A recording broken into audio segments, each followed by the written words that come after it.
Spoštovane gospe in gospodje, lepo vas pozdravljam v imenu Slovenskega zgodovinskega društva za novejšo in sodobno zgodovino. Zelo me veseli, da bo naše društvo z današnjim pogovorom po zaslugi gosta, zgodovinarja, dvojnega doktorja, gospoda Ivana Rihtariča, ponovno upravičilo svoj naziv, da je Slovensko zgodovinsko društvo za novejšo in sodobno zgodovino. Namreč z današnjim predavanjem se bomo dvignili iz Ljubljanske kotline, pa iz osrednje Slovenije in se preselili v Prlekijo, pa tudi med zamejce v Radgonski kot. Današnji predavatelj, gospod Rihtarič, se je s svojimi znanstvenimi članki in številnimi monografijami zapisal kot največji strokovnjak za sodobno zgodovino omenjenega prostora. Njegovo neutrudno raziskovalno delo ga je naredilo prepoznavnega tudi v akademskih krogih zunaj slovenskih meja, morda še bolj kot doma, zlasti med avstrijskimi zgodovinarji.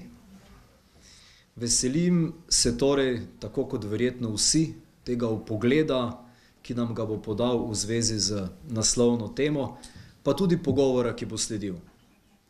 Naj se že na tem mestu, seveda da ne pozabim, zahvalim tudi muzeju VSO, ki nas danes gosti.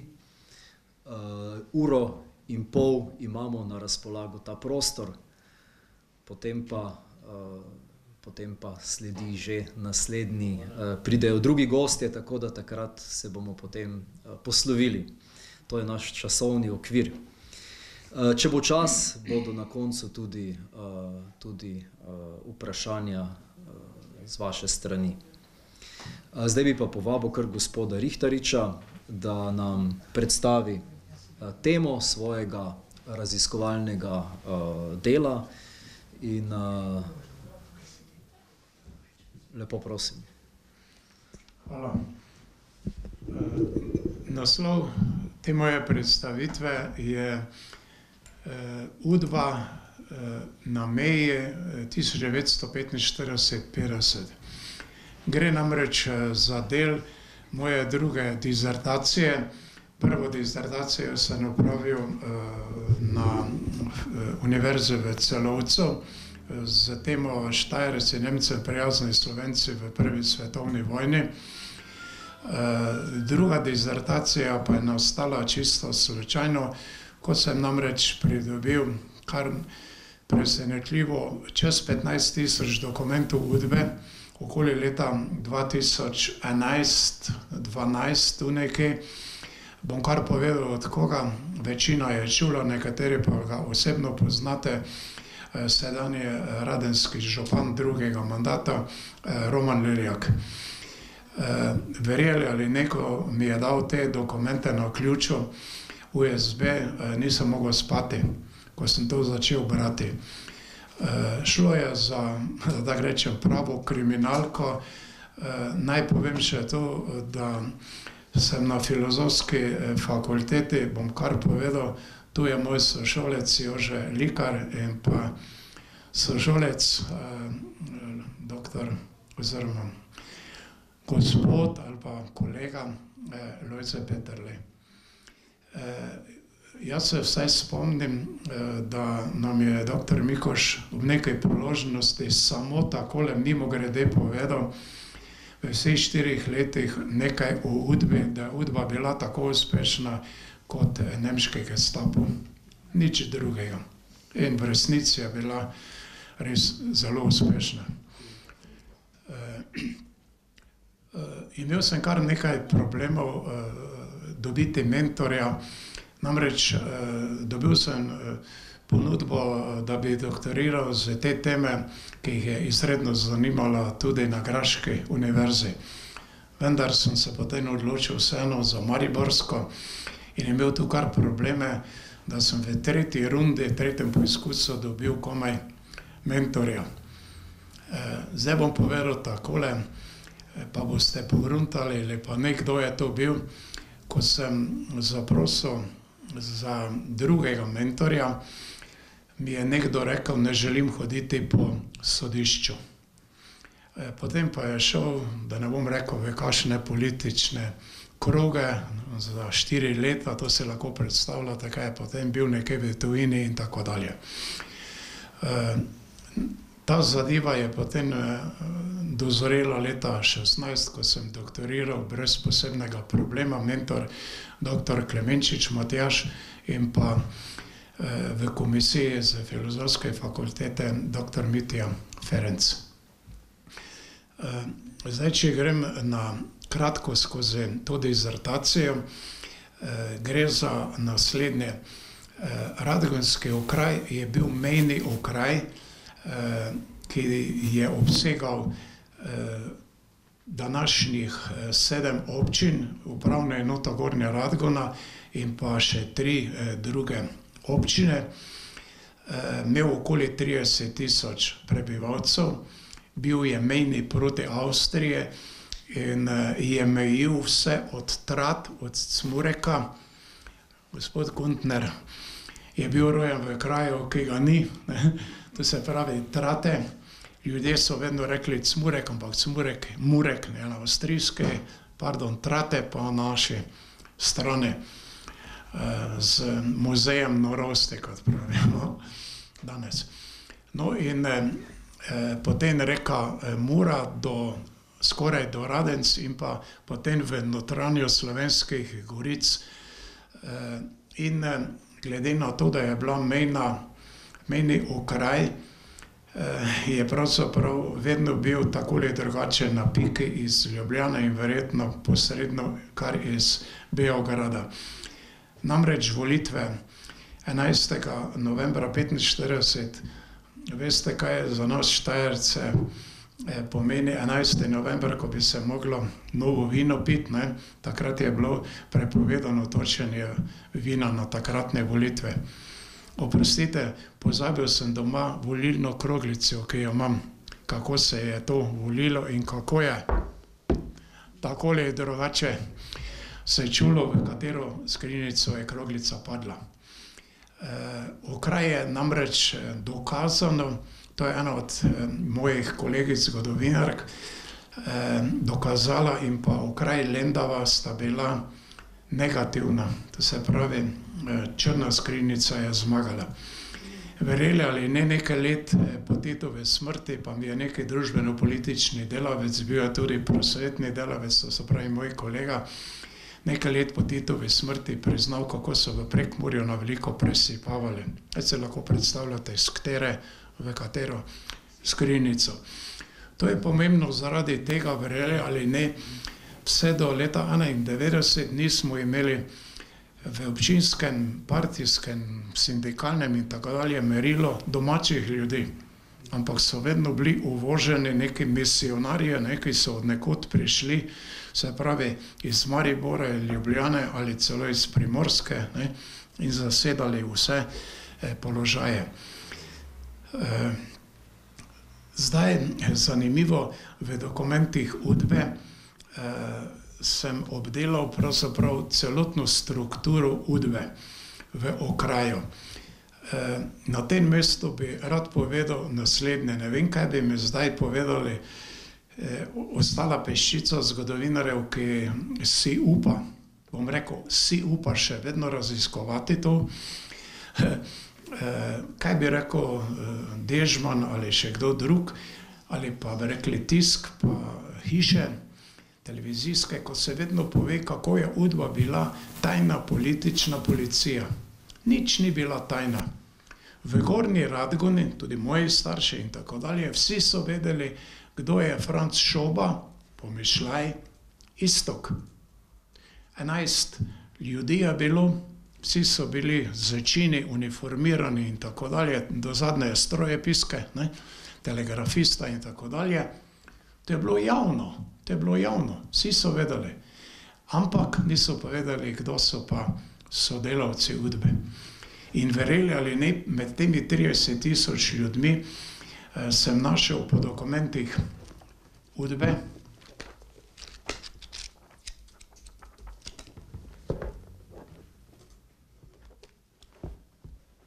tu so vse seznami z imenom, priimkom, kodnim imenom in pa številko dokumenta. Sodelavci UDBE so bili informatorji, ki so dobili praviloma kodno ime. Vse mogoče, ime in priimek nekoga, ali je bil Sokol, ali je imel številko in tako dalje, to so dokaj znane zadeve. Jaz sem se zavaroval v knjigi, v disertaciji tega ni bilo, ampak v knjigi pa še tudi številka dokumenta. Naj takoj povem, da do zdaj nisem imel nobenega problema, nobene tožbe, razen neke intervencije nekega sorodnika, nekega duhovnika, ki je bil sodelavec UDBE, postal pod pritiskom, celo bil je interniran v Dachau in tako dalje, ampak nobenega aduta ni imel, ker pač je bil prisiljen v UDBO. Zdaj, glede na mejo, okrog 200, da zaokrožim, okrog 200 informatorjev UDBE je bilo. V knjigi je obdelano struktura, na kaki način so jih pridobivali. Pridobivali so jih na dva načina, in sicer patriotizem, če malo zaigram, jaz, borec, Tito, partija, Tito, Stalin, vemo do kdaj, ne? In potem druga skupina so pa bili pridobljeni na podlagi nekega obremenilnega materijala. To je bilo marsikaj, člani nekdanjih kakšnih ilegalnih skupin band, potem spolni delikti, vzgojni delikti pri cerkvi, naprimer, če je kdo duhovnik kakšnega birmov, kot pravimo, zaradi miru, pri veroukon, ki je bil v šoli, ko vemo nekaj časa dovoljen, če so starši prijavili učenca, sina, hčerko, ali potem celo kmetje, zelo, bi rekli, zanimivo, povabljen je bil na okraj, občin ni bilo, na okraj, niste plačali davka, nekaj smo ugotovili, da je narobe, se obvezno hudo oddajo, goljufanje in tako dalje, skrivanje pridelkov, potem pa je rekel, bomo počakali, boste že enkrat plačali, boste podpisali. Zelo malo sem našel junakov primerov, da je kdo upal reči ne, seveda z posledicami takimi ali drugačnimi. Vsak informator je dobil potem ožje zveze. To je šlo za preizkušeno metodo trojk, pravilno je imel informator 3 ožje zveze, ki praviloma, enega primera nisem našel, samo en primer mogoče, da bi imeli kodna imena. Se pravi, te ožje zveze so bile vezane na informatorja, bile so pa iz njegovega delovnega ali bivalnega prostora, nikakor pa ne sorodniki. Zanimivo, da v UDBO, jaz uporabljam ta izraz v dokumentih, je zelo redko služba državne varnosti ali pa celo se omenja OZNA, ki je uradno več ni bilo, omenja se tudi KOS, vemo, kaj je to bilo, in ti so potem pa poročali praviloma ustno temu informatorju. Informator pa je potem poročal na zapisnik na sedežu UDBE v Gornji Radgoni, to je bilo pod cerkvijo, zaplenjena vila, zapori pa so bili v enem gradiču, ki se danes že podira. Potem teh informatorjev je bilo pa tudi nekaj čez 200. In če zdaj gremo na neki izračun, ki drži ali ne drži v celoti, računajmo takole, 200 informatorjev, 200 ožjih zvez, to je, da takoj računam, 400, potem nekaj 650 članov partije, najbolj na apaškem območju, ki je bilo zradirano z apaškimi Nemci, junija leta 1945 in pa predvsem januarja 1946, z okoli 150 kandidati, to se pravi skojevci, ne, smo zdaj že 400, dobrih 1000, že 1200, potem bataljon Knoja, to se pravi korpus narodne osvoboditve, graničarji so jim ljudje rekli, to je čez 500, ne, ki je nadzoroval to mejo s temi karavlami in tako dalje. In pa potem seveda več kot 100, v začetku več kot 100 članski okrajni aparat in pa zdaj tisto, kar je manj pohlevno bilo, da tako rečem, pa potem 52 krajevnih ljudskih odborov, ne, z vsemi tistimi predsedniki, tajniki in tako dalje in tako dalje. Mogoče v partiji je to, Udba v partijo praviloma ni pošiljala svojih ljudi. To je nekaj v dokumentih tudi povedano, zakaj, ker partijce so sprejemali javno na mitingih, bi rekli v kmetijskem državnem posestvu, ne, v teh kozah, kmetijsko-obdelovalnih zadrugah, najprej pa seveda na komiteju, ne, ker so bili potem znani, kdo je v partiji, in če je partijec prišel v gostilno, ker so politizirali, so vsi takoj mrknili, kot pravimo, ne, ni bilo. Zanimivo je, kako je vsa ta struktura izgledala. Kdo so bili pa tisti, bi rekli, glavni informatorji. Največ verjeli kmetov, delavcev, potem pa tiste zadeve, ki se največ informacij čuje. Mimo gre, vemo, kaj se pri frizerkah danes se čuje, kako je v gostilnah in tako dalje. En primer enega gostilničarja, ki je imel 11 ožjih zvez na sebe vezano. Brivce tistega gostilničarja, ona in tako dalje. Ne. Bilo je tudi tako, da si bil informator, pa si bil celo rezident. To se pravi, en duhovnik konkretno v Benediktu, to je med Radgono in Lenartom, Mariborom, je bil, seveda bom povedal na kakšen način prisiljen v Udbo, je imel sedež v župnišču uradno.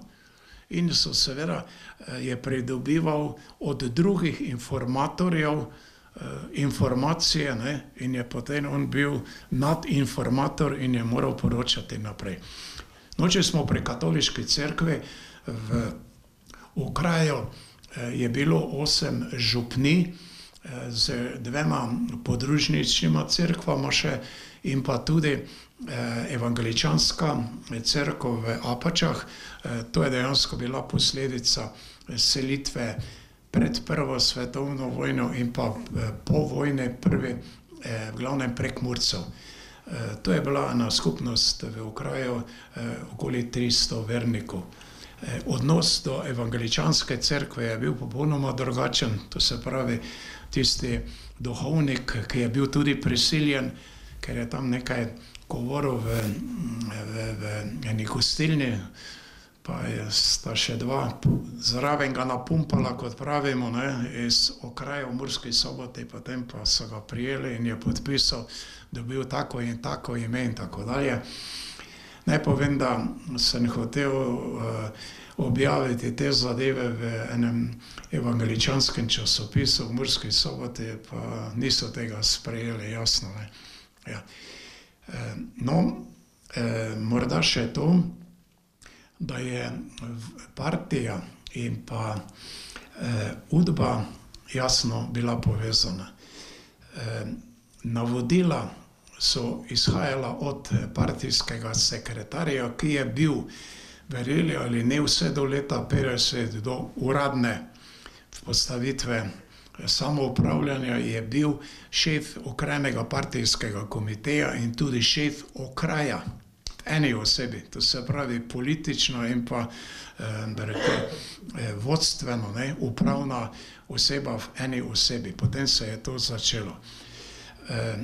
No, morda to, da je Udba sodelavce pošiljala tudi čez reko Muro, k ideološkemu sovražniku. Namreč ob koncu vojne se je na tem gornjeradgonskem območju zbralo kar 5 armad, se pravi umikajoča se nemška armada, potem prihajajoča, kot so rekli osvoboditelji, rdeča armada, skupaj z Bolgari, vemo, Bolgari so menjali plašč, ne, in pa jugoslovanski radgonski partizani, in seveda ti trije so potem pustili takšen ali drugačen pečat v Gornji Radgoni in avstrijski Radgoni. Mimogrede naj povem, spomenik še danes stoji v Murski Soboti osvoboditeljem. Glede na Ukrajino, Rusijo oziroma Sovjetsko zvezo, nekdaj naj povem, da obstojijo problemi tudi zdaj po letu 90, kako polagajo vence na tistem mestu, ne? Nikoli ne pridajo, da tako rečem, zdaj Ukrajinci pa Rusi skupaj in tako dalje, in da so tudi različni govorniki ali pa različni tretma, ko te zadeve vzamejo. Dočim v avstrijski Radgoni so Rusi, jaz bom kar rekel, po starem Rusi postavili ogromen, bi rekli, betonski podstavek z trojico, spominja nas nekako na rimske slavoloke ali pa, če hočete, na tisto izobešanje zastave na Reichstagu v Berlinu, ne. To je bilo na glavnem trgu, potem so po letu 1955 si upali to odstraniti in postavili danes tam nekje v en park, takole bolj skrivno, ampak še vedno z tem ruskim napisom in tako dalje. Glede tega naj povem, ker sem rekel, da je tudi slovenski partizani so bili radgonski, ampak Avstrija zgleda ni pozabila, da je bil nekaj časa pa šef v avstrijski Radgoni, komandant, en Radgončan. Takole čist nepomemben partizanček, ne. Ko pa se je začel malo obmejni promet po tistih Gleichenberških sporazumih, ko pa ni dobil blagoslova v malo obmejno izkaznico, ker si moral dati podatke, potem so pa tudi na avstrijski strani ti dali blagoslov, ne. Je bil nezaželena oseba, ne. Če grem zdaj na še eno zadevo, s katero se je zelo ukvarjala UDBA, na našem področju so bili ilegalne skupine, ki jih je UDBA imenovala bande. Vemo, da partizani, ne, tudi niso bili partizani, ne, ampak so bili banditi, ne, in to je seveda potem pomenilo po tistih mednarodnih dogodivščinah oziroma mednarodnih konvencijah nekaj drugega, kot pa če si ti uniformirani enotno in tako dalje. V okraju so delovale 3 bande in še nekaj manjših takih skupinic. To je bila ena skupina na področju preomenjenega svetega Benedikta Trojice Škamličeva banda. Ta se je povezovala celo s tako imenovanim kraljevim komitejem iz Salzburga, se pravi, želi vrnitev kralja v Jugoslavijo. Potem druga banda je bila banda Police Mele in kombinacija te bande z zelo znano bando iz Štrigove, Međimurja, tako imenovana Šajnovićeva banda. In pa tretja banda, ker je eden od vodij te bande z 21 leti, potem ne da bi si umazal, bi rekli, roke z krvjo, bil 6. januarja leta 50 ustreljen kot 21-letnik. To je bila banda, Jurkovićeva banda na področju Prekmurja, spodnjega dela Prekmurja in pa dela radgonskega okraja. Morda še to,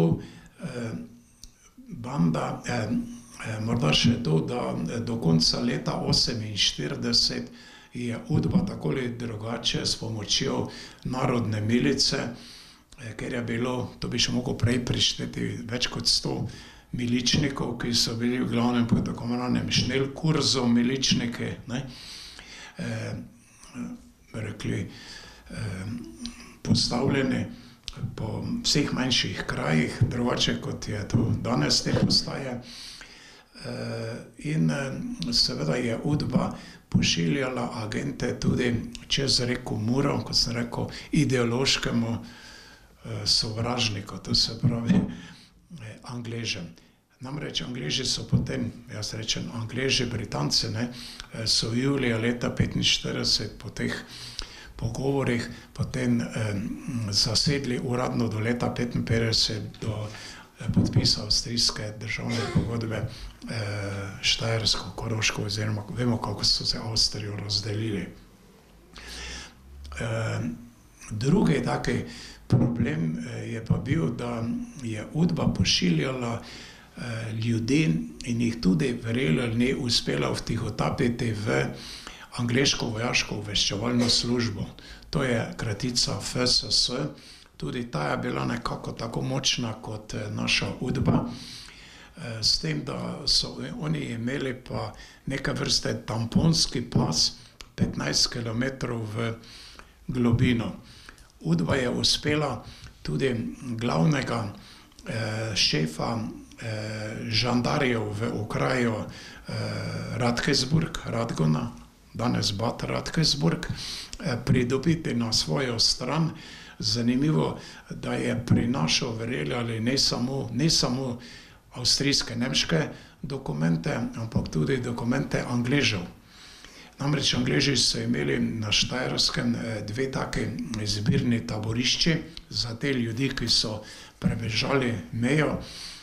Najprej so ti prebežniki, ki so uporabljali ali plavanje, ali svinjske mehurje, ali naročene prevoze in tako dalje. To je vse v knjige, koliko je to stalo v denarju ali v naturalijah in tako dalje. Moram povedati, da imamo nekaj podatkov, da so graničarji streljali na ljudi, ne, da jih je Mura odneslo, ne, ali da so že bili na avstrijski strani nekje po polovici meje. Mura je široka v Radgoni okoli 80 metrov, ne, 42 metrov je naše meje, da so streljali tudi na avstrijsko stran. Most železniški in pa cestni sta bila, bi rekli, aprila, celo maja leta 1945 od Nemcev minirana, tako da ni bilo možno. Vse tam do leta 1953 ni bilo sploh, bi rekli, možno prehajati. No, prej omenjeni ta žandar je prinašal te dokumente v Radence, v stavbo, ki danes več ni, v kavarno, ker so bili izpolnjeni 3 ali pa, če hočete, 4 pogoje za to menjavo: hrana, pijača, glasba in pa Mata Hari, da tako rečem, ne, če ni šlo drugače, pa so še uporabili pevačico, da tako rečem, ne. Zanimivo, da ta možakar, ki je po očetu bil naš rojak tam iz okolice Ljutomera, po materi koroški Slovenec, naj ne bi vedel slovensko, zato je imel enega bivšega žandara, ki je bil med vojno v Radencih, zdaj je pa bil tajni sodelavec, bi rekli, Angležev in pa prevajalec pri njem. Z cigarete, alkoholom je imel plačilo za te storitve. Dokumente je prinesel administrator, ki so jo prepisali dokumente in potem so mu to vrnili. Dočim meja proti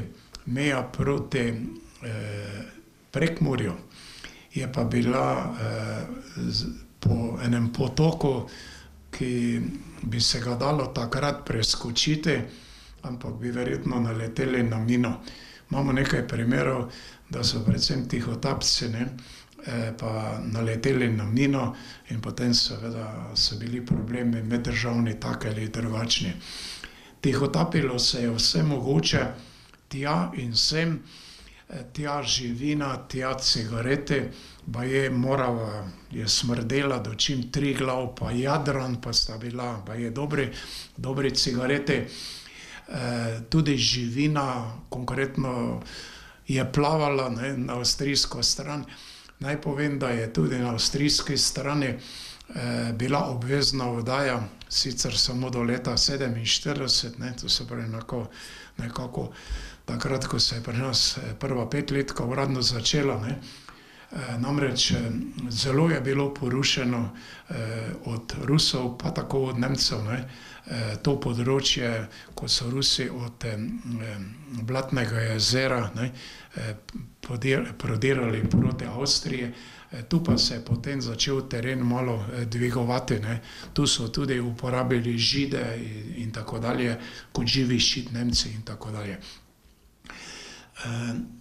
Tista meja je pa za tihotapce bila taka, da so tihotapili na našo stran, bi rekli, čokolado, tihotapili saharin, kot so rekli, oziroma saharin, vemo, kaj je to tisto sladilo.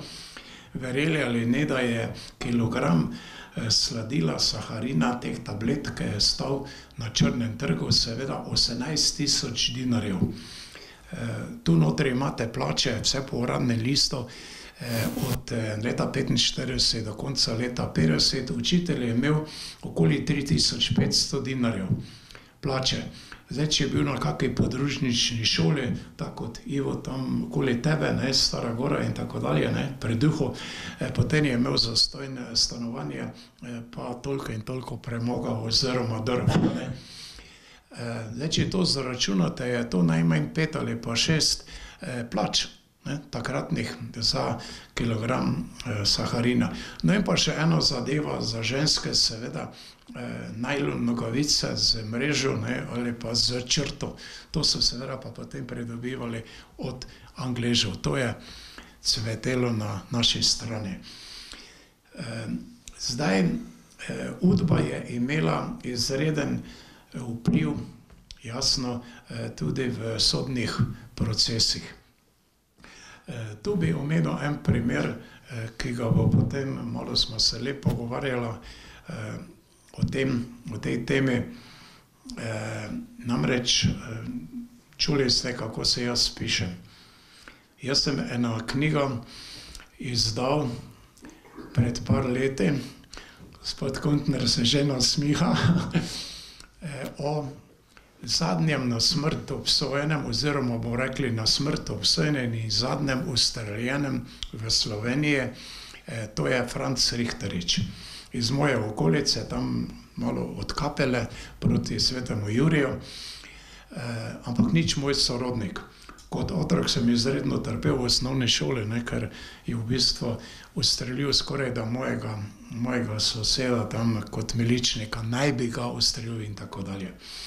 No, tu je primer, kako je, ko je pobegnil v Avstrijo, ko se je, bi rekli, vrnil nazaj, so ga prijeli in potem je Udba ugotovila, da je izredno brihten in ga je verbala, kot pravimo, podpisal izjavo, dobil kodno ime Franc Žmavc, dobil točno nalogo, koga mora v svojem bivalnem obdobju okolju nadzorovati, pisal je poročila in tako dalje, ampak se je zelo hitro izneveril.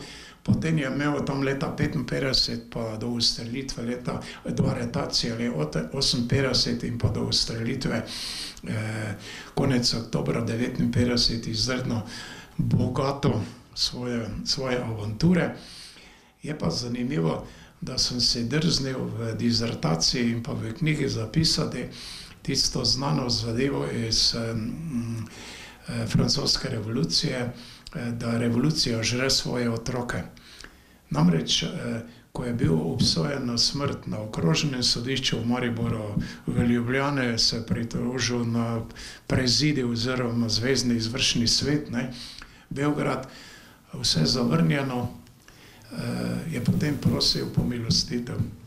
In verjeli ali ni, pomilostitev mu je zavrnil njegov nekdanji šef jugoslovanske Udbe Aleksander Ranković. če bi on dal blagoslov, ne, podpis, bi preživel, ne, bi bil danes star okoli 90 let, 93, 94 let že, ne. Konkretno za njega je Udba ugotovila, da je brihten, ga je verbala, je podpisal izjavo, tu notri je, in pa seveda on bi za ilegalni pobeg v Avstrijo, ilegalno vrnitev za vsako bi lahko dobil po kazenskem zakoniku 2 leti zapora. Ampak je Udba uredila na tožilstvu takole, on je to kot avanturist nekaj pobegnil, nič politično, tam je dobil celo tuberkulozo, kar sploh ni bilo res, ne, in je bil izpuščen in tako dalje. Dobro, izneveril se mi je pozneje, ne. To bi bilo morda na hitro, o tem res na hitro. Naj povem, da kot je kolega Jurij povedal, taka natančnejša predstavitev, ne, pa je bila uro pa pol ali pa še več, ne. Toliko morda o tem, malo sem že bil dolg, ja. Gospod Rihtarič, omenili ste, da je Udba pošiljala zelo intenzivno sodelavce tudi čez Muro. V kolikšni meri so se britanske zasedbene oblasti zavedale te prisotnosti sodelavcev jugoslovanske tajne službe? Vi ste omenili to infiltracijo v FSS, ampak a so se Britanci tega, torej so tudi njihove tajne službe to detektirale? Pa kaj je bil dejansko glavni cilj? Se je Udba tam ukvarjala predvsem z zamejskimi Slovenci ali je šlo za kontrolo meje, teh prehodov? Kaj je bila, bi rekel, prva naloga Udbe v tem Radgonskem kotu? Udba je, ali pa bi rekli, Jugoslavija je, če gledamo zdaj takole nazaj, dokaj naivno še vedno računala, ne. Nismo uspeli z 20-mesečno okupacijo generala Rudolfa Maistra oziroma uradno že potem od 1. decembra leta 18 pa do julija leta 20 jugoslovanske vojske. Namreč Radgona, avstrijska Radgona in okolica je bila do julija leta 20, kot Avstrijci rečejo, okupirana, ne. Tam se je začela slovenizacija, časopis Murska straža je izhajal, knjižnica, bi rekli, potem ideja za prekop posmrtnih ostankov teh upornikov radgonskih, ne, ki so bili iz 97. pešpoljka ustreljene proti koncu Prve svetovne vojne in tako dalje. Potem ta naivnost, to verovanje in pa seveda tudi naslanjene do informbiroja je še nekako bilo neka možnost, ne, da bi to dobili. Ampak potem so Rusi dvignili roke, ne, in dejansko je zadeva propadla s tem, da so nekaj zahtevali okoli 10 000 ljudi, ne, številčno ta teritorij, Radgonski kot, namreč gre za avstrijsko Radgono, ki nikoli ni imela uradno slovenske večine in pa za 5 dvojezičnih vasi. Če grem takole na te statistične podatke, tu notri so vse od, bi rekli, popisov prebivalstva 1880, stare Jugoslavije pa po vojni. Po vojni je seveda pa bila manipulacija takšna in drugačna, ne. Naj povem, da je Udba uspela, kot je bilo vprašanje, vtihotapiti celo v angleško obveščevalno službo svoje ljudi. Seveda je kontra, Angleži so koga aretirali in ga potem pa imeli, bi rekli, za svojega informatorja. En taki primer je, da so nekoga ulovili in mu naročili tam na cmureškem območju, ga dali, bi rekli, ilegalno v Slovenijo. Zanimivo, dokumenti vedno pišejo Jugoslavijo. Nikoli Slovenija, ne, v Slovenijo, ampak Jugoslavijo, v Jugoslavijo. Za nalogo, da mora prinesti uniformo miličniško, ne. Nič drugega, ne. Ampak potem se je izneveril, takoj se je javil na naši strani, ne. nekaj so jih, bi rekli, razkrili, ne. Eni so pa tudi, bi rekli, od nas bili poslani, pa sploh niso delovali. Zanimiv je en primer enega nemškega bivšega vojaka, domačina, ki ga je UDBA poslala z čolnom v Avstrijo, v času ravno informbiroja, da bi moral tam raztresti te letake, ne, za Jugoslavijo in tako dalje. Ampak zanimivo, kako so ga preverjali. Preverjali so ga takole, da so mu dali že frankirano pošto, prazno kuverto, ki jo je moral vreči v nabiralnik in je bilo poslano to na partijskega sekretarja, ki sem ga pa osebno poznal. Ampak ne vedel, seveda, ker je to bilo vse tajno, ne. In potem jim je bilo obljubljeno, ja, dobil boš karte za čevlje, pa tako dalje, za hrano, ko je to opravil, ne, nič od tega ni bilo. Zdaj med temi, med to manjšino so bili informatorji, ki pa nimajo dokumenta, nekako bi rekli, pristopne izjave, ne. So zelo kratki, bi rekli, napisi, enega, dva sem uspel nekako ugotoviti, kdo to je, ne. No, to je pa tudi že naslednje vprašanje. Informatorji, agenti, rezidenti, to ste zelo dobro v svoji doktorski disertaciji razčlenili te vrste sodelavcev UDBE. Omenili ste tudi, da so informatorje vrbovali na osnovi patriotizma ali pa obremenilnega materiala. Iz gradiv lahko sicer razberemo tudi spolno in socialno strukturo teh informatorjev, ni pa jih mogoče identificirati zaradi teh kodnih imen.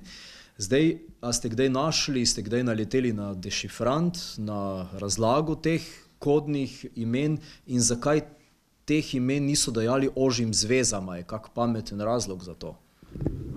Zanimivo, ožje zveze so z imenom, priimkom, z naslovom napisane, ne. Praviloma sem rekel, da so bile 3, ne. Zgleda, oni niso dokumentov pristopne izjave kot take podpisali, ne. Seveda, te ožje zveze pa niso vedele te verige, kako se to poroča naprej, ne. Tako da to je bilo zanimivo. Edini en primer sem našel, da je nekdo imel kot informator 2 kodni imeni. Ne vem zakaj, ne, a je bil, bi rekli, razkrinkan enkrat, ne, pa je potem so mu nastavili novo, ne. V glavnem, to je bilo, ne. Veste, na predstavitvah dizertacije so mi ljudje take starosti kot tu ali še starejši povedali, oj, kje si pa bil pred 20, 30 leti, da bi to objavil in tako dalje, ne. Takrat bi bilo to nemogoče, ne, glede dostopa do arhiva in pa še do česa drugega. Veste, eden zelo znani Radgončan, ki je v knjigi omenjen tudi s fotografijo, tudi edini z dvojnim imenom, ko sem ga samo malo vprašal, sem rekel, jaz imam dokumente partijskega komiteja, nič pa o UDBE, ne, bi mi lahko kaj povedal. Ne, jaz nisem bil zraven. V eni restavraciji, veste, takole levo, desno je gledal, ne, da ne bi ga kdo slišal, ne. A so me kaj obravnavali, ne, na komiteju. Jaz sem rekel, čujeno, 2-krat so te obravnavali, enkrat bi mogel poročati nekaj, ker je bilo tisto posojilo svobode, kot so rekli, ne, za obnovo, pa te ni bilo. Je rekel, joj, veš, pri deklinah, pri puncah smo bili, sem rekel, bravo, ne. Potem je še rekel, so še me kaj obravnavali. Jaz sem rekel, čuj, enkrat tam pri enem zaslišanju 3,5 ure za enega informbirojevca, ki je potem fasal, kot pravim, 8 let strogega zapora, na 5 letih je odslužil na Golem otoku in tako dalje. V bistvu moj sosed tam bil, na koncu se zapil in tako dalje. Ivan Štarafela, tam z ptujskega področja, ja. Potem pa je le rinil v mene, ne, jaz sem dvignil roke, vem, da mi ne boš nič povedal, ne, za to, da je bil v udbi sploh, ne. Potem je pa le rekel, a so me obravnavali, da sem se cerkveno ženil. Mi je povedal, ne. Veste, to je bila potem taka zadeva, da je tudi ta duhovnik, ki sem ga prej omenil, prijeli so ga glede na to, da je ena organistka napisala tako in tako izjavo o takem spolnem življenju tega duhovnika, ne, je rekel duhovnik, to pa ni res, to pa ni res, ne. Je rekel, potem pa piše v dokumentu, ne bomo pa to po fari malo razbobnili, pa bodo verniki videli, kakšnega dušnega pastirja imate in tako dalje, pa je postal rezident, kot sem povedal, ne. Hudo, ne. Torej, tukaj ste dali krasno iztočnico že za naslednje vprašanje. Torej, za informatorje so pridobili več duhovnikov. Udba je večkrat cerkev tudi imenovala hrbtenico opozicije, kar pomeni, da je bila verjetno še bolj kot še pomembnejša tarča kot Inform birojevci, je bila cerkev in omenili ste že ta primer nekega domnevnega spolnega delikta kot oblika vrbovanja. Kateri so bili recimo še drugi, zaradi katerih so duhovniki se odločili za to sodelovanje? Zelo zanimiv je en primer, gospod Kuntner, tam blizu vašega območja, Svete Ane in tako dalje, kjer je bil, kot sem prej omenil, verouk. In k verouku so prišli tudi eni učenci, ne, ki niso bili prijavljeni in so tam pa delali neki nemir, ne, in jih je potem malo pobirmal duhovnik, ne. In potem so doma pač to povedali in je prišlo do tega, da je okraj organiziral miting, da bodo javno diskreditirali duhovnika. Prišel je, bi rekli, šef za verske zadeve, če tako rečemo, referent iz okraja Gornje Radgone. Zanimivo, da je pozneje bil tudi obsojen zaradi leva roka, desni žep nekega zlata, pa je na Goli otok. Njegov sin pa pozneje bil znani radgonski sodnik in tako dalje. O mrtvih vse najboljše, o živih nič slabega, pa je nekaj piše, ne. Ampak hočem to povedati, da je ta primer, zdaj sem se malo zagovoril, kako je bilo? Župnik pri Sveti Ani. Ja, in potem je bil miting, da ga diskreditirajo in seveda učenci, to je bilo 4., 5. razred, ne, so bili na narodni milici zaslišani. Zanimivi so dokumenti, piše približno takole: ime, priimek, učenec tega razreda, državljan Jugoslavije, FLRJ, ne, vojske ni služil in tako naprej, ne, potrjuje, da je bil, rekli, fizično malo birman, kot pravimo. Ste čuli? Vojske ni služil. To se pravi avtomatično, ne, tako kot so odrasle zasliševali, tako je tista tipkarica ali pa celo oni, da ne govorim zdaj o tem, nekaj sem se o teh zadevah pogovarjal z Tonetom Partličem, ne. Čudoviti film, veste, o moj ata socialistični kulak, ne, ki ravno gre v to obdobje, ne. Potem je seveda bila pa predvidena kazen, in sicer fizična, da bo šel delati na opekarno, fizično na opekarno ta duhovnik, ali pa na državno kmetijsko posestvo. Ampak potem je rekel, jaz se tega bojim, tako po dokumentih, jaz se tega bojim in tako dalje. Potem pa je podpisal, da bo sodelavec sodbe in je zadeva bila likvidirana. Ne? To je bil primer, ne. Potem tam pri eni bandi so pa seveda tudi nekako pri tisti prvo omenjeni bandi pa bi naj bi kaplan tiste podružnične cerkve, pa skrival tega vodjo Škamliča, ne? In je potem bil tudi zaprt. Dočin radgonski župnik bi pa naj celo podpisal izkaznico te ilegalne skupine in zdaj ravno pridobivam gradivo sodnega procesa za to bando, ne, in me prav zanima, če je mogoče tam ne samo izpoved enega od teh zaslišanih, ampak ali je morda tudi v resnici izkaznica kot dokazno gradivo. Ampak zanimivo, v Mariboru in v Ljubljani je bilo vprašanje, kaj narediti s tem duhovnikom. Ne? In če primerjate, zmes manjka neki dokument, gleda odgovor, ampak odgovor je verjetno bil ta, ne ga zapret in tako dalje, ne? Dajte ga pridobiti. In je potem bil pridobljen za duhovnika. To se pravi na podlagi obremenilnega materijala. Ne? Katerega pa so v zakristiji pri Sveti Trojici, so tudi enega v zakristiji, tam ga je župnik skrival, a ne, pa so ga pa... V Benediktu, tam je Udba nastavila svojega, bi rekli, sodelavca, ki je potem v zakristiji te cerkve nekako presenetil oziroma se izdajal, ne, za kurirja iz Salzburga in potem od njega orožje pokaže mi in tako dalje in ga so aretirali. Ampak pozneje to je tudi zanimivo, dobro zmes je bila amnestija pozneje, ne, in so te ljudi sicer na hude kazni obsodili, ampak ta Jože Škamlič, ne, je potem emigriral v Avstrijo. Ne.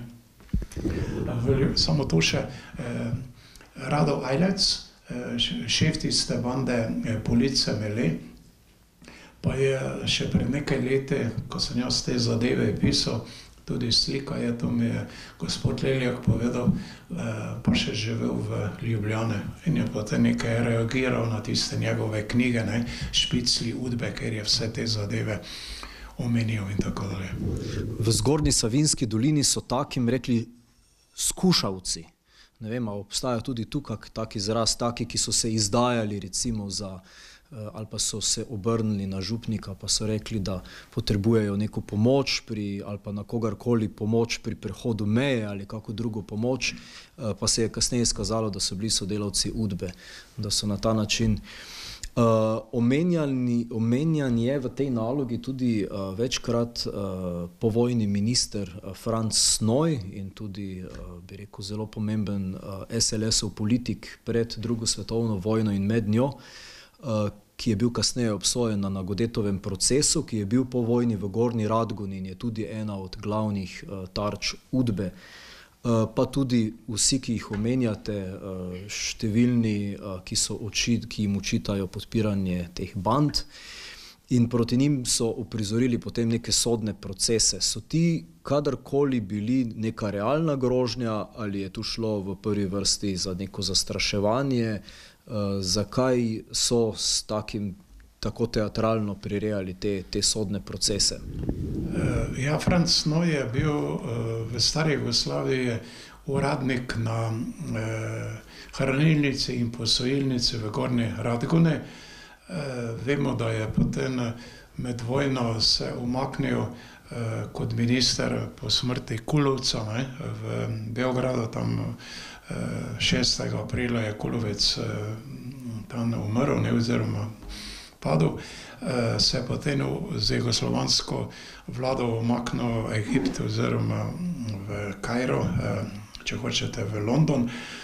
Poznamo potem tiste zadeve, ne, da je prišel do Tita, ne, in tako dalje, da je pozival, ne, rekli, takole, ta domobranski del, ne, naj prestopi, ko se je videlo, ne, kam zadeva, v kateri smeri gre. In bil je neke vrste adut na račun tega, ne.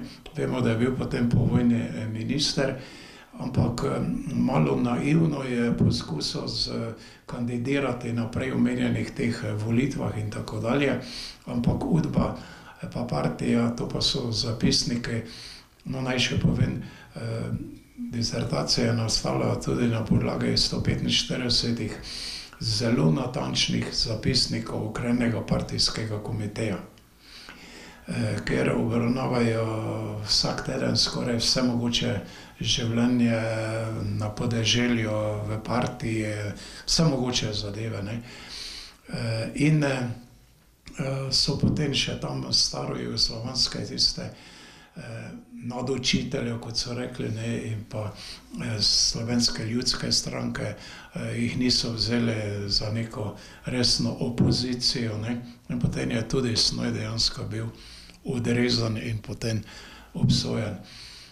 Morda še ena zadeva, menda bo tudi vprašanje o izselitvi apaških Nemcev, ne.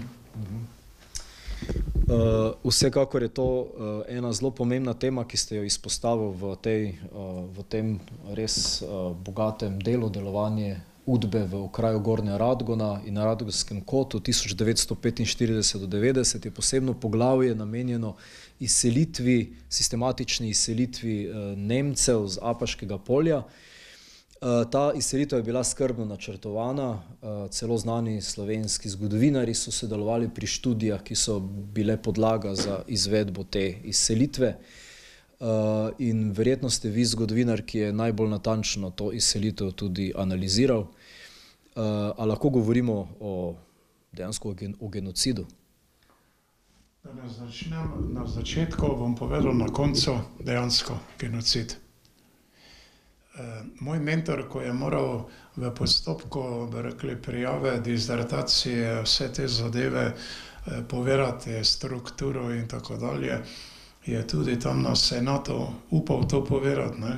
In je kar začelo tam med senatorje neko šepetanje in tako dalje, ne.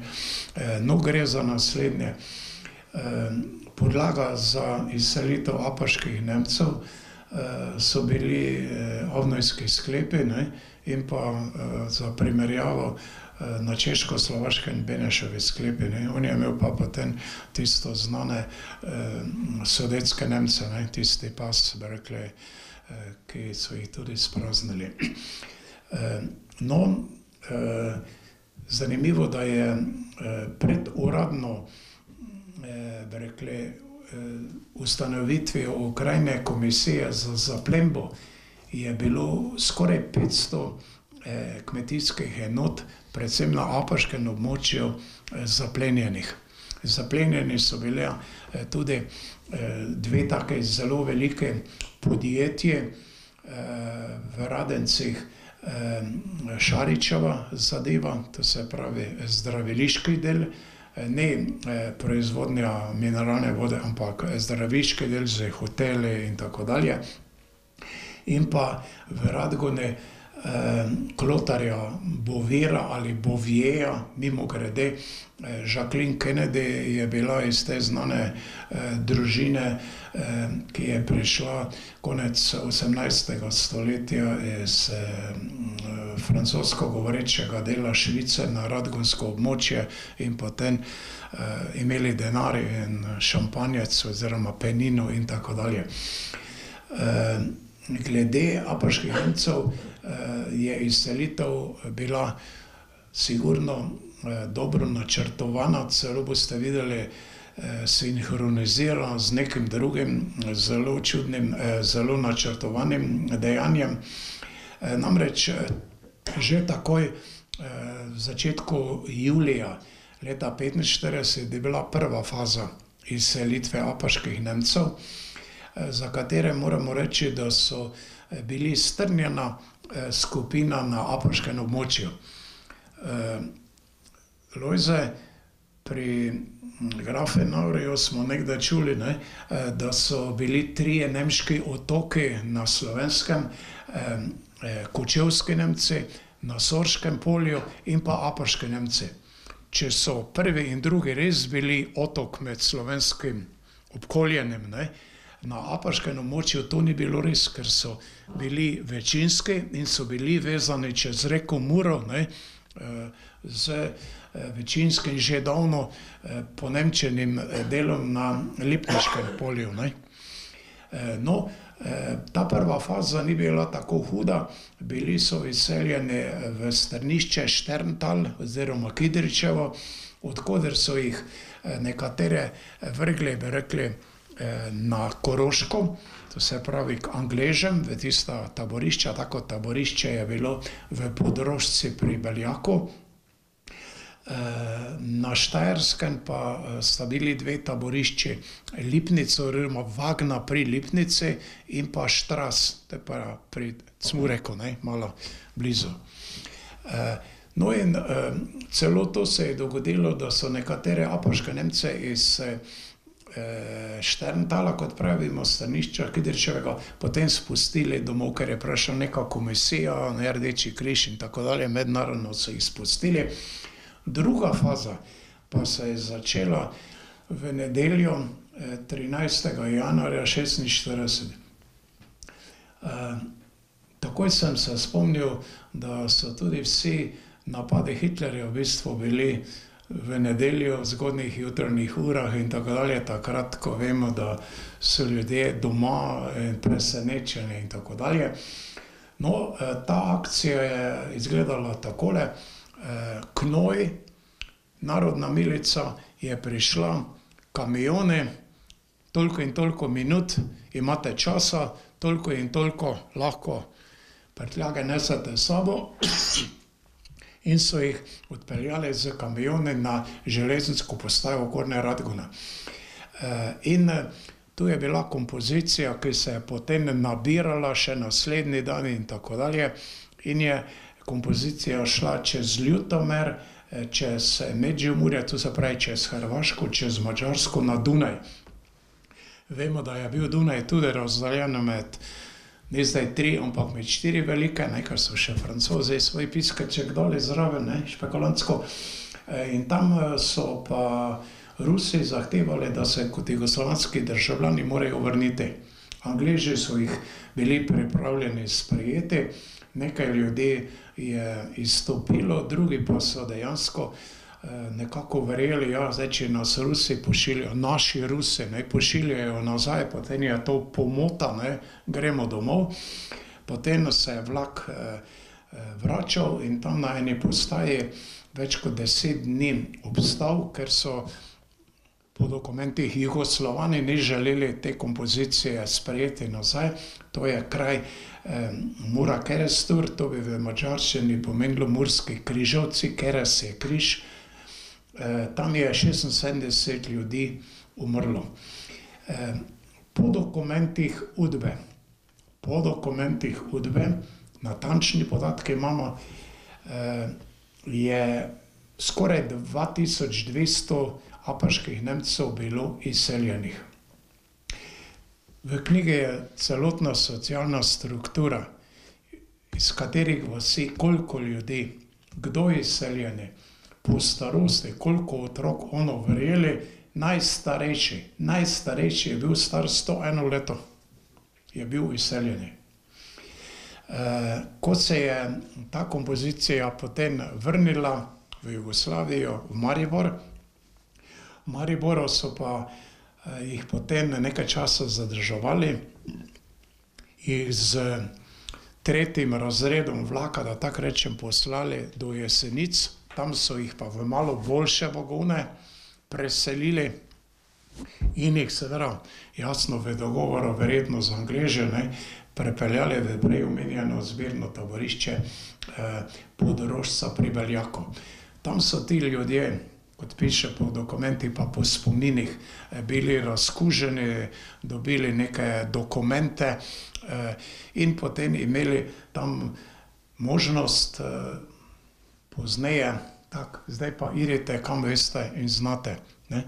Če je kdo imel koga že, da mu je dal tako imenovano garantno pismo iz Amerike, iz vsaj Nemčije ali Kanade, Avstralije, Južne Amerike, je potem imel srečo.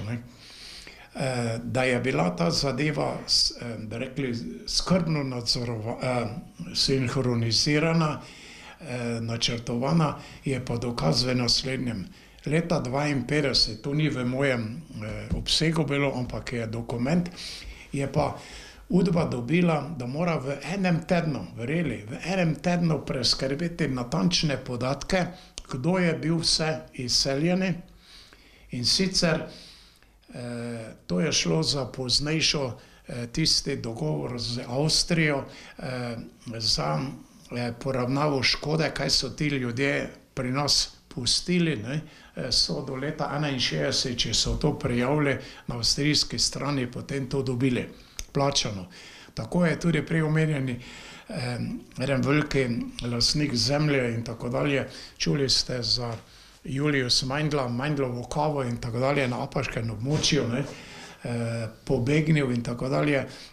On je potem, to je pa Leljak dokazal z enim pogledom, eno dizertacijo, dobil za vso zadevo, kaj je prijavil v Avstriji, odškodnino. Tako je potem tudi padla v vodo denacionalizacija za te zadeve in tako dalje. No, kaj je ta večkrat omenjena sinhronizacija? Verjeli ali ne? Isti čas, ko so ljudi vozili, bi rekli, na vlak v Gornjo Radgono, ker so jim vse pobrali, ne, in tako dalje, denar, neka marke, Reichsmarke so dobili nevredne največ, so pa prihajali kolonisti na podlagi zakona o agrarni reformi in kolonizaciji. In seveda tu je logika, ne, da so za kolonizacijo mogli sprazniti teren, ne, in po izračunih, z katerih vasi, z katerih okrajev iz celotne Slovenije, razen z Primorske, ni bilo v začetku kolonistov.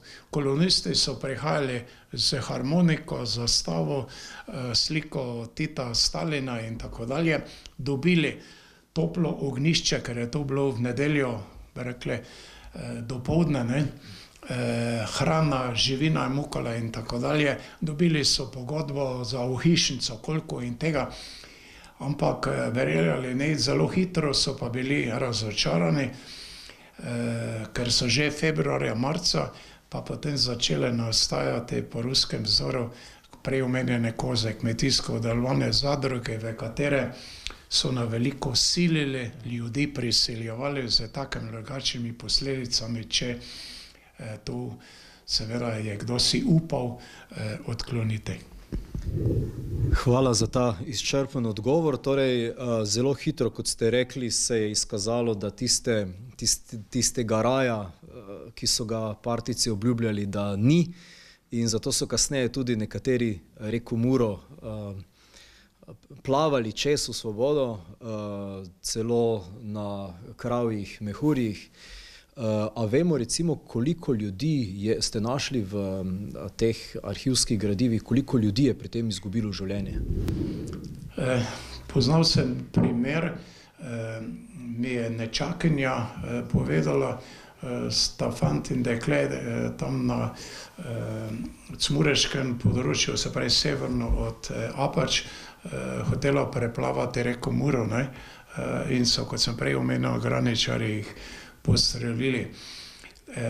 Veste, o tem ni podatkov, ker če so streljali, ne, potem ga je Mura odnesla in ga niso našli, ne.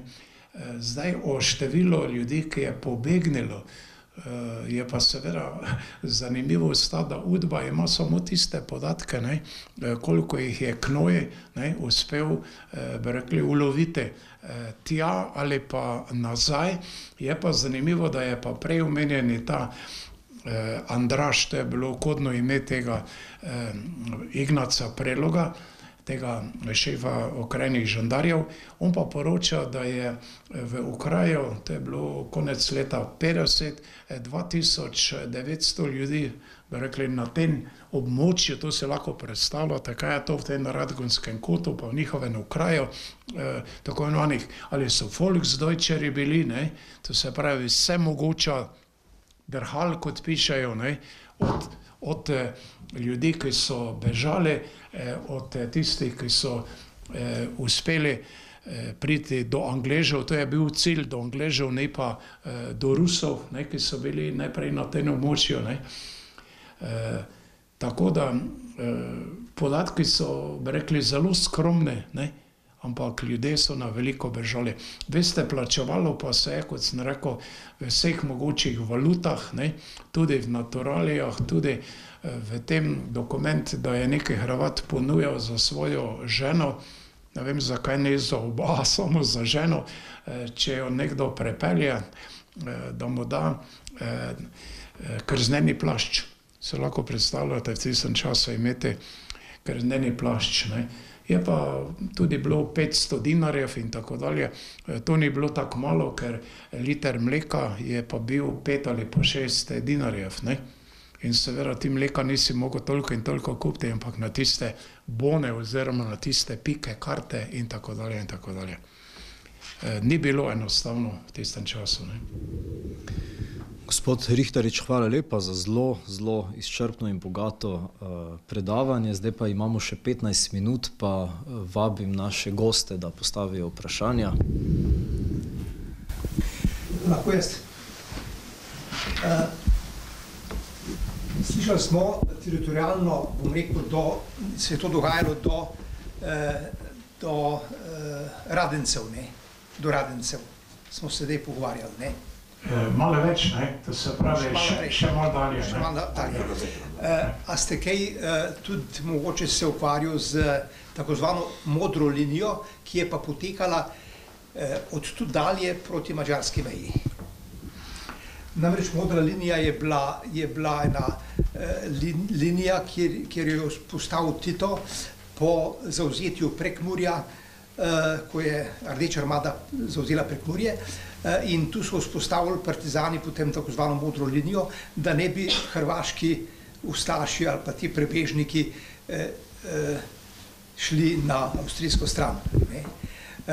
Namreč, mogoče je zanimivo to, vodja te modre linije je bil prav iz Škofje Loke, prav iz moje vasi, ne, in moj oče je bil eden od vodij enot Knoja, ki so to modro linijo upravljali.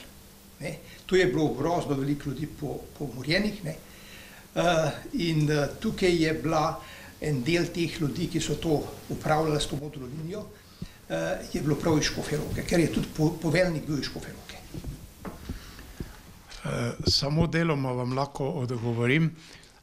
Povedal bi takole, v disertaciji in v knjigi pa na predstavitvah sem pozval slovenske zgodovinarje, naj še se lotijo drugih okrajev na podoben način, ampak ni bilo odziva. Zdaj neka asistentka na Filozofski fakulteti v Mariboru nekaj raziskuje ali bo doktorirala, ampak za nekaj že bolj odmaknjenega, ne tako več občutljivega časa. No, morda še to. Potem sem se pa, da vam zdaj indirektno odgovorim, potem sem se pa lotil misleč, da bom po istem kopitu obdelal sosednji okraj, ker sem tudi 25 let bil na gimnaziji v Ljutomeru in tako dalje, ljutomerski okraj. In ko sem potelefoniral na Arhiv Republike Slovenije za dokumente UDBE, ni dokumentov UDBE. Je pa za to, kar za indirektno, da vam odgovorim, okoli 25.000 dokumentov za okraj Dolnja Lendava, takrat se je tak okraj imenoval, in pa za Mursko-Soboški okraj. Pri Ljutomerskem me je zanimalo to, kakšna bi bila vloga UDBE pri reševanju. Danes nihče več ne govori o problemu meje proti Hrvaške in tako dalje. Namreč na tem področju Štrigove, ne, po drugi svetovni vojni. Dokumentov ni. Morda bom vam lahko kdaj ponudil bolj izčrpen odgovor, namreč ena ideja je, ki jo bova realizira, ampak to zahteva čas, denar in še kaj drugega, da bi obdelala ravno okraj Lendava, ker je okoli, kot sem rekel, 25.000 dokumentov, s tem, da bi kombinirali tudi z dokumenti iz Madžarske. Ampak 25.000 dokumentov najprej kopirati, obdelati in tako dalje, ne. Toliko vam lahko zaenkrat povem. No, jaz tu poznam nekaj, bom rekel, pričevalcev, ne, takih, ki so tam bili, ne. Menda najhujše se je dogajalo prav severno od Murske Sobote. Tam sem bil jaz tudi pri enem domačinu, ki je to tudi povedal. To je bil zapornik na Škofjeloškem gradu v takozvani drugi oziroma tretji zaporniški generaciji. No in ta je to doživljal na lastni koži, to, kaj se tam dogajalo. Namreč tam je potekala ena takozvana mrtva črta, preko katere ni nihče mogel, ne. In tu so praktično streljali vsakega, ki je prišel, se je približal tej črti, ne. To je potekalo od decembra 1944 pa potem do sred leta 1946 je to potekalo. Namreč pričakovali so ustaške, torej Hrvate, da bodo tukaj na najkrajši poti prišli do Avstrije, ne.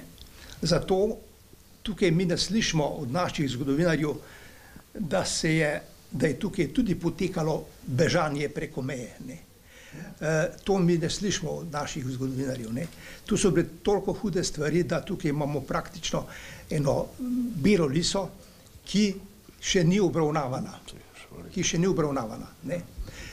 In zelo dobro bi bilo, da se kakšen od korajžnih novinarjev, torej zgodovinarjev tega loti, pri meni bi lahko dobil kar nekaj podatkov. Da vam ne bom hrbta kazal. Torej, najprej sem vesel, da te spet vidim po dolgih letih. Drugič, sem ti hvaležen za to, kar delaš, oziroma kar si predstavil, in upam, da bo z Bogatinove mize še kaj prišlo v slovensko javnost. Bi pa rad podelil z vami eno izkušnjo iz prejšnjega tedna. Govoril sem mladim ljudem, rojenim v samostojni Sloveniji, starim med 15 in 20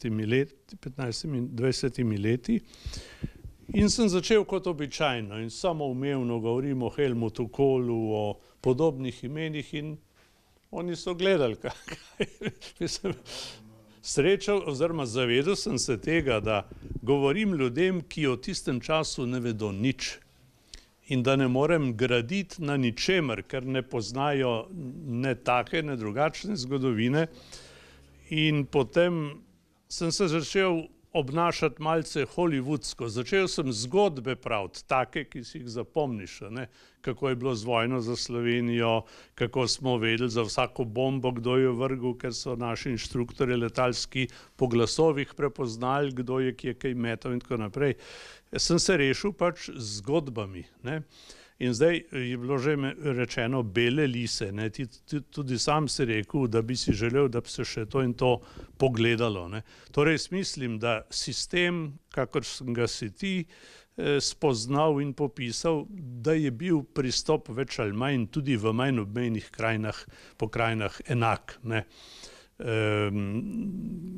Jaz sem bil presenečen, recimo, ko smo dobili prve spiske, kolikor se je dalo, koliko ljudi je bilo angažiranih v Udbi, pa koliko je bilo tistih, ki so pazili na druge, ne? To je bilo več sistemov kontrole, ne? Če je bil na enem stopnišču eden, ki so ga poznali za Udbovca, niso vedeli, da je še eden za tistega odgovoren in tako naprej. Skratka, in mi smo poslušali naše prijatelje z Poljske, Češke in tako naprej, kako fajn je bil v Jugoslaviji, ko smo imeli potni list, ne? Ampak tudi potni listi so bili tako za 3 mesece za sumljive, za 6 mesecev za manj sumljive, ne? Ampak kontrola pri nas, tako kot jaz razumem, kolikor sem jaz to preštudiral, je bila strašno sofisticirana, ne? In mogoče, bi rekel, hujša celo kot kje drugje, ne? Tako da jaz imam tole vprašanje, do kje smo mi pri raziskovanju Udbe generalno v Sloveniji prišli in kjere so prave bele lise. Ne bom vprašal, kako bi to plasirali mladim ljudem, kar je poseben problem, ne? In ker ljudje, na tom še rekel, ker mladina ne ve, kako je bilo prej. Ne vedo par, ne vedo Prašek v Celovcu in v Trstu, ne vedo, da smo bili milijonari, ne vedo, da so ljudi streljali v Muri, za Sočo in tako naprej. Ne. To je njim vse tuje. Ne. In zato tudi ne vedo, zakaj se je zgodila osamosvojitev, zakaj so padle naše žrtve. Torej, mi imamo zdaj eno, jaz bi rekel, posledice neke ignorance, ki je hujša, kot je lahko falsifikat. Ne. To nas je tudi učil profesor Grafenauer. Eno je, kako se kdo o čem laže, drugo pa je, česa ne pove. Ne. In mislim, da smo mi zdaj v tem območju, česa ne povedo. Ne. In zato smo na suhem, rekel, zato je tudi vrednostno, rekel, obnašanje, rekel, pač v nekem drugem kontekstu. Na koncu priješ do vprašanja, zakaj bi se boril za to državo, če ti ni vrednota.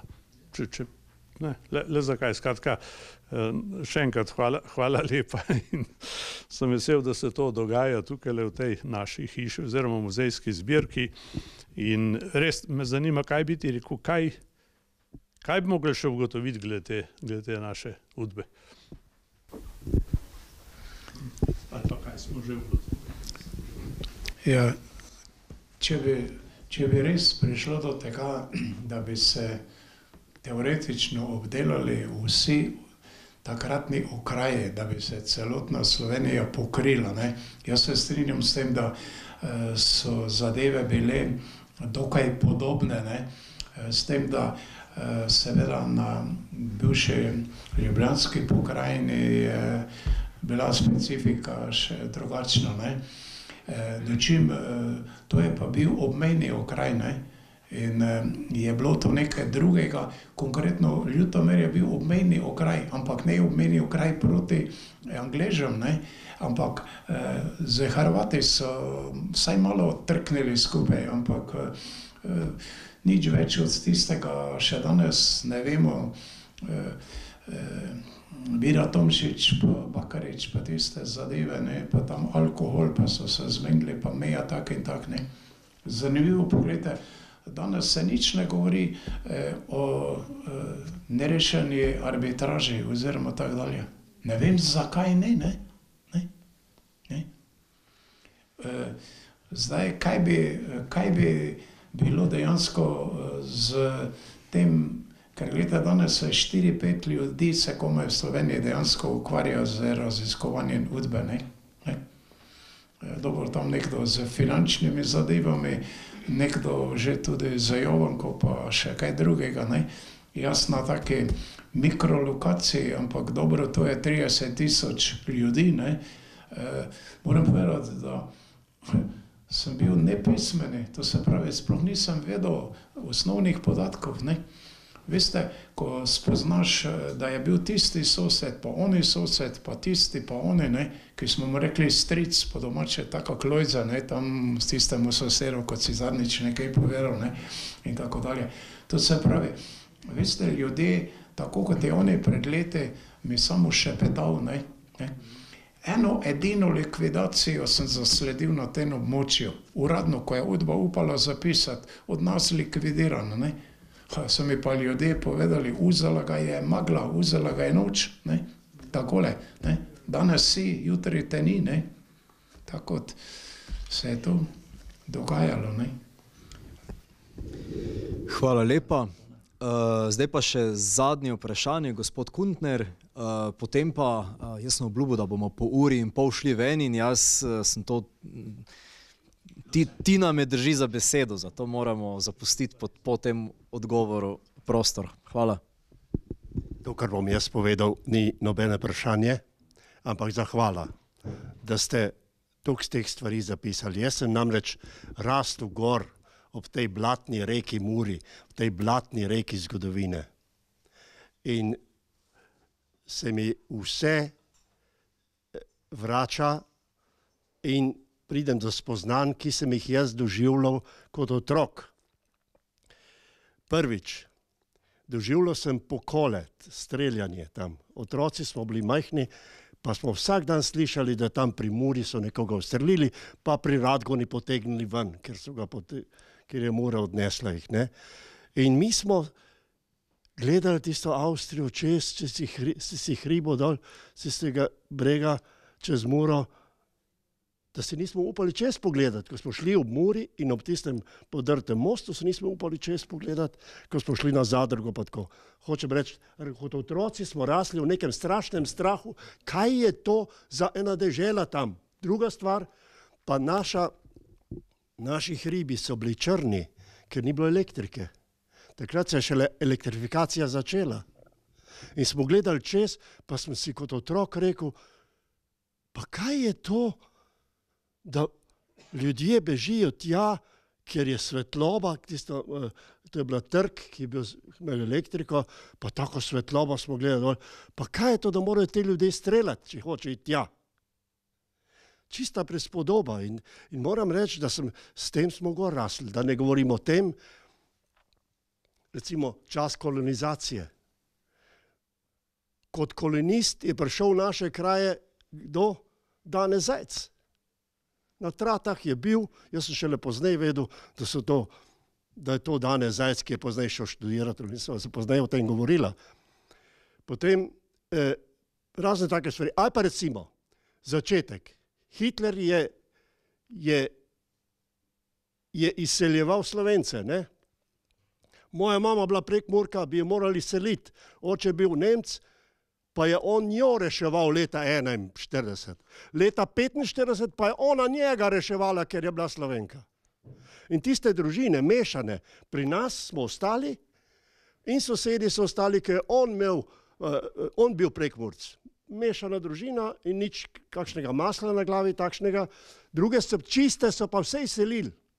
Vse okoli nas so vse izselili, tisti domovi so bili prazni, so prišli razni kolonisti, med njimi tudi Dane Zajc. No, jaz sem v tak svet gor rasel, pa ni čudno, da sem jaz začel hrepeneti po tej državi. In sem tako hvaležen tem, ki niso samo sanjali, ampak so te stvari tudi udejanjali. Ta dva sedita pred mano. Res, to pripombo sem hotel povedati. Hvala lepa. S to čudovito pripombo tudi zaključujemo današnji pogovorni, zdaj lahko že rečemo večer. Hvala gospod Rihtarič za ta bogat pogled v prleško zgodovino, gornje radgonsko zgodovino in pa zgodovino Radgonskega kota. Lep večer.